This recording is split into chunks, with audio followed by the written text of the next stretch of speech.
स्वागत है आपका सी न्यूज भारत पर। आपके साथ मैं हूं श्वेता तिवारी। आटेर विधानसभा क्षेत्र से विधायक हेमंत सत्यदेव कटारे द्वारा आज विधानसभा में ग्वालियर भिंड इटावा नेशनल हाईवे पर 719 को 6 लेन में उन्नत करने, चंबल नदी पर स्थित एकमात्र महत्वपूर्ण पुल की मरम्मत पूर्ण कर शीघ्र आवागमन प्रारंभ कराने और मालनपुर टोल प्लाजा की अवैध वसूली बंद कराने संबंधी अशासकीय संकल्प प्रस्तुत किया गया।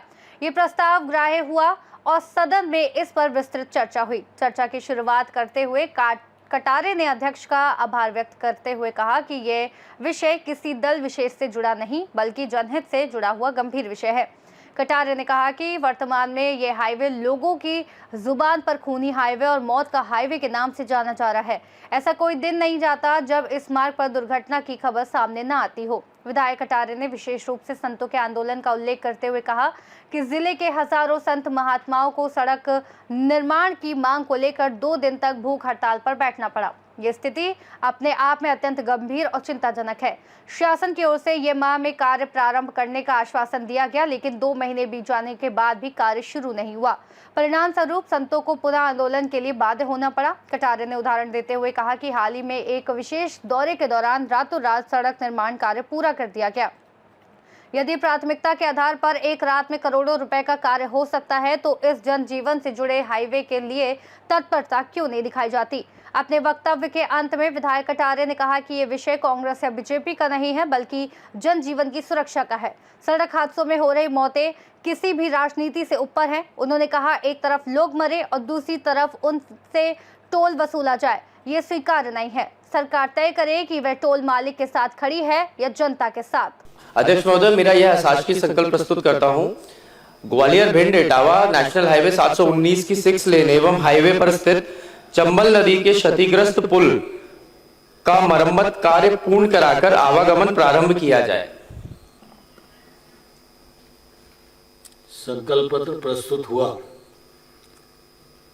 हिमाचल प्रदेश की विधानसभा की नगरीय निकाय समिति के सभापति एवं सदस्य सभी अध्यक्षीय दीर्घा में विराजमान हैं। सदन की ओर से उनका स्वागत है। श्री हेमंत कटारे जी।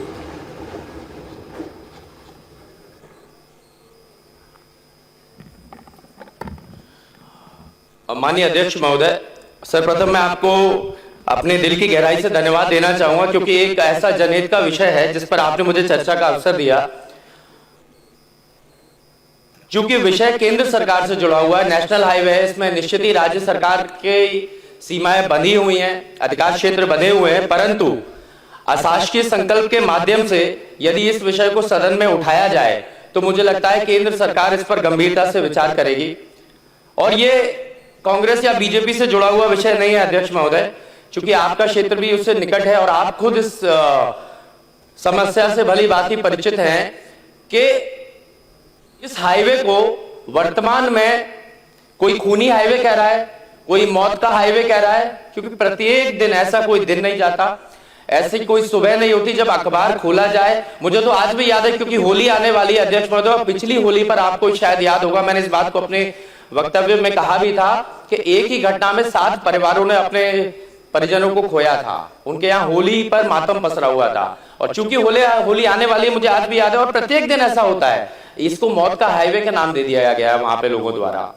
चूंकि वहां के अन्य जनप्रतिनिधि, चाहे मैगांव से मंत्री जी हो राकेश शुक्ला जी, चाहे गोहद से विधायक केशव देसाई जी, चाहे भिंड से नरेंद्र सिंह कुशवाहा जी विधायक हो या अमरीश शर्मा जी लाहौर से, सभी लोगों ने इसको निरंतर उठाया। और यहाँ कांग्रेस बीजेपी का विषय नहीं है अध्यक्ष महोदय, यहाँ विषय बहुत ऊपर जा चुका है।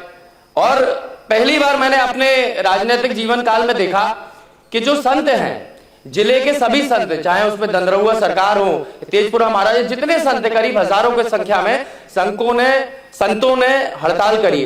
पहले भूख हड़ताल करी और 2 दिन तक भूख हड़ताल चली। फिर मैं खुद गया, जिला अस्पताल गया, मैंने संतों के पैर छुए, 2 घंटे आग्रह करके उनको बड़ी मुश्किल से नारियल पानी पिला करके ये कहा कि ये आपका कार्य नहीं है, इसकी लड़ाई लड़ने के लिए आपने हमें जनप्रतिनिधि बना के चुना है और हमारा दायित्व, हम इसकी लड़ाई लड़ेंगे, आप भूख हड़ताल मत कीजिए। बड़ी मुश्किल से माने।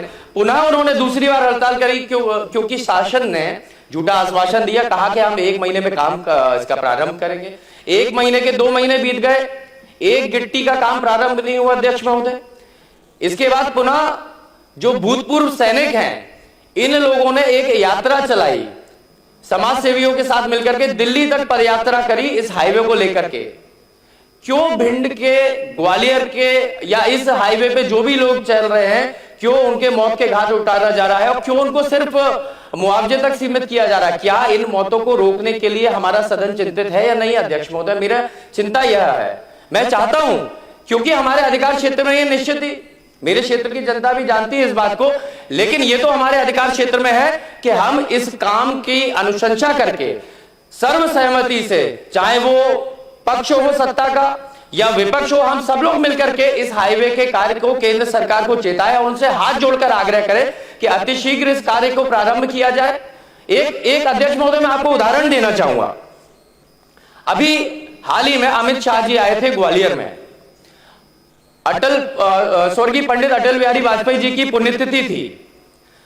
एक रात पहले जन्मदिन था जी अध्यक्ष महोदय, जन्मदिन था, लेकिन ठीक है, उससे अंतर नहीं पड़ रहा, विषय दूसरा अध्यक्ष महोदय, जन्मदिन होगा, ठीक है। अमित शाह जी आए और एक रात पहले जब उनके निवास की जो रोड थी, जो क्षतिग्रस्त थी, एक रात पहले पूरी रोड बन गई, डांबरीकरण हो गया एक रात पहले। ये कौन सा गुप्त विभाग है माननीय अध्यक्ष महोदय? मैं आपके माध्यम से मंत्री जी और सदस्यों से पूछना चाहूंगा, रात में यूं तो सामान्य प्रशासन के बड़े नियम बताए जाते हैं कि 2 लाख रुपए से ऊपर कोई भी कार्य होगा तो टेंडर निकलेगा, 2 लाख रुपए के ऊपर तो फाइल चलेगी, तो वो सालों साल महीनों महीनों अटकी रहेगी, परंतु यहाँ 2 करोड़ से ऊपर का कार्य एक रात में हो जाता है। ये कौन सा गुप्त विभाग है जो मध्य प्रदेश में सक्रिय हो? मैं तो कहता हूं अगर ये है तो क्यों ना इस गुप्त विभाग को आदेशित करके हमारी इन मौतों को बचाया जाए। भिंड के लोग क्यों मरने को आमदा है? दूसरी बात अध्यक्ष महोदय, सड़क इसमें नहीं आएगी, वो कैलाश विजयवर्गीय का विभाग है, वो कोई गुप्त विभाग है, उसके मंत्री भी गुप्त है और विभाग। आपकी सड़क के मंत्री दूसरे हैं। रात में बन जाए, दिन के नहीं, लेकिन सड़क बन जाए अध्यक्ष महोदय। मेरा आपसे आग्रह है, मालनपुर का टोल है,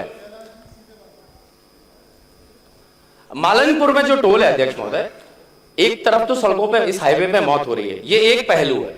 इसका दूसरा पहलू यह है माननीय मंत्री महोदय कि मालनपुर में जो टोल है, इस टोल से निरंतर वसूली की जाए। टोल से वसूलना अधिकार भी होता है, ऐसा नहीं, मैं नहीं कहता टोल बने ही इसी के लिए, परंतु चिंताजनक बात यह है कि इस टोल की जो समय अवधि थी वो समाप्त हो चुकी है। अब समय अवधि समाप्त होने के बाद सरकार को चिंता होनी चाहिए थी भिंड के लोगों की, लेकिन सरकार को चिंता इस टोल के मालिक के साथ खड़ी हो गई और टोल का मालिक एक एक्सटेंशन का लेटर लिख के देता है एमपीआरडीसी को और उसमें क्लॉज 26 का उल्लेख करता है कि हमारे कंसेशन एग्रीमेंट में क्लॉज 26 संकल्प का विषय नहीं है, ये संकल्प का विषय नहीं है, ये भाषण देने लगे। संकल्प पत्र की विषय वस्तु नहीं है वो। चलिए, मैंने पहले ही बताया था ये सरकार का विषय नहीं, शायद आपने सुना नहीं इस बात को, मैं पुनः दोहरा देता हूं, ये सरकार का, राज्य सरकार का विषय है, केंद्र सरकार का विषय है, राज्य सरकार का विषय नहीं है। संकल्प का विषय नहीं है, उनने ये कहा।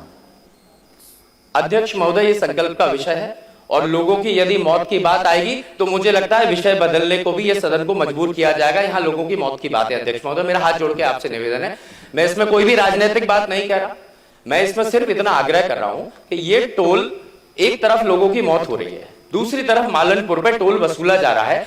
जब उसकी समय अवधि समाप्त हो गई थी, क्यों उसको एक्सटेंशन दिया गया? 2 साल 9 महीने 18 दिन का एक्सटेंशन दिया कोविड के आधार पे। इतना तो कोविड भी नहीं चला, कोविड में अधिकतम 2 से 3 महीने की दिक्कत हुई और जब कोविड हुआ तो क्या लोगों को नुकसान नहीं, उससे टोल मालिक को नुकसान हुआ। सरकार टोल मालिक के साथ जाकर के खड़ी हो गई। मैं आग्रह करता हूं अध्यक्ष महोदय कि ये जो टोल है इसके लिए जो भी नियम होगा, ठीक है पंडित जी आपने नियम बताया, इसका नियम बता दो कैसे बंद होगा, मैं आपसे हाथ जोड़ के विनती कर लेता हूं, लेकिन हमारे लोगों की जान लेकर के टोल की वसूली तो नहीं की जाएगी।